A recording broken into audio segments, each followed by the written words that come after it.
Advanced grammar, relative pronouns, nisbi əvəzliklər. Relative clause usually begin with a relative pronoun. Relative clause təyin budaq cümləsi mənasını verir. Təyin budaq cümlələri adətən nisbi əvəzliklərinə which, that, who, etc. Which, that və who və s. nisbi əvəzliklərlə başlayır.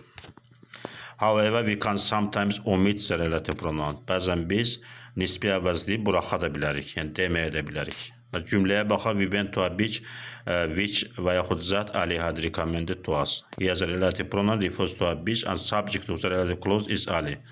Burada nisbi əvəzlik biz sözünə istinadır, biz sözünü bildirir və cümlənin təyin budaq cümləsinin mübtədası Alidir. Biz bu cümləni üç cür deyə bilərik. Yəni biz buraxa bilərik burada nisbi əvəzliyi.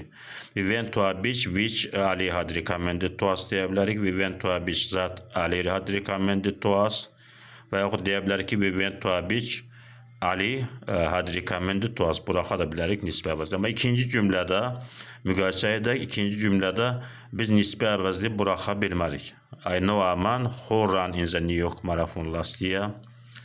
Və yaxud deyə bilərik ki, I know a man that ran in the New York Marathon last year.